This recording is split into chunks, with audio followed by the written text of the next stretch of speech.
In September, the National Intelligence Council put out a report outlining the possible impacts of climate change on national security over the next 20 years, such as the potential for increased migration. Should climate change be incorporated into national security planning? If so, what steps should be taken from a national security standpoint to prevent and prepare for climate change risks? If not, why not?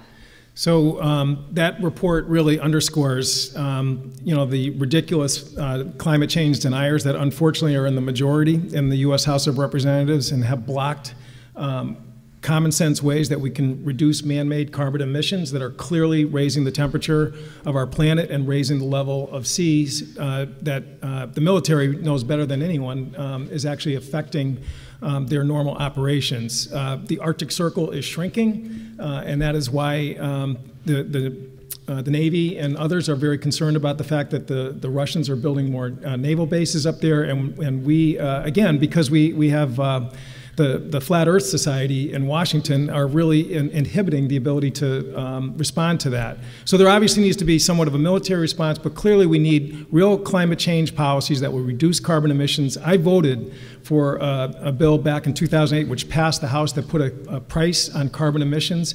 That's how we stopped acid rain, sulfur dioxide emissions back in the 1990s. That and promoting renewable energies are real policies that can have a real impact in terms of stopping this trend. All right. Thank you.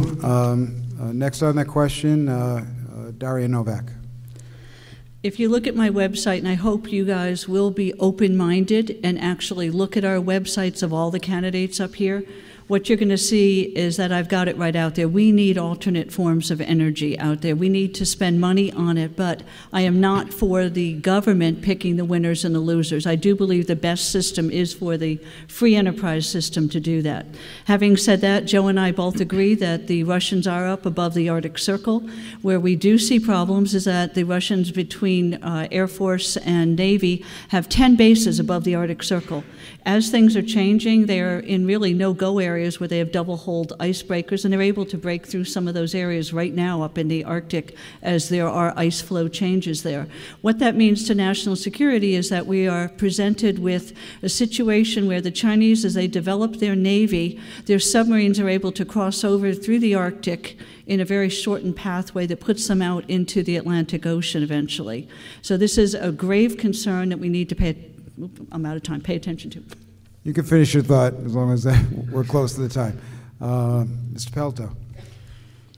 Whether it's the issue of military security, national security, or the very essence and future of our world, climate change is perhaps the single most important issue that we need to deal with as a society, as a government, as a state, as local communities, and as individuals. This notion that somehow we can't have an impact is, I believe, absurd. We have tremendous subsidies of the oil and natural gas industries. We've set up a wrong-headed policy of relying on natural gas, and we need to use the government resources, both our subsidies and our tax expenditures, our tax breaks, to promote greater use of solar, electric, hydroelectric, and other forms of alternative energy sources. When it comes to the issue of defense, that defense is both the defense of this nation and the defense of the world, and that will be achieved through multiple strategies to reduce the impact of global warming. Thank you. And Mr. Reale. Well, this is such an exciting topic because we actually have right now off-the-shelf, safe, reliable nuclear technology in the form of thorium salt reactors. The beautiful thing about these reactors is this isn't some weird concept the government needs to run out and fund and spend money and subsidize everything on. It was proven by the 1970s. A ball of thorium about the size of this bottle cap right here would contain enough nuclear energy to supply all of your energy needs for the rest of your earthly life. Now, the reason we don't have that energy and the reason we don't have those plants online is we have the Flat Earth Society, namely Democrats and Republicans in Washington, destroying any possibility of these technologies coming online. So we essentially need to tell the Department of Energy, look, get out of the way if someone wants to build this. It's safe, it's reliable, it's cheaper, and the reactors themselves shut down before anything can seriously go wrong. All right, thank you.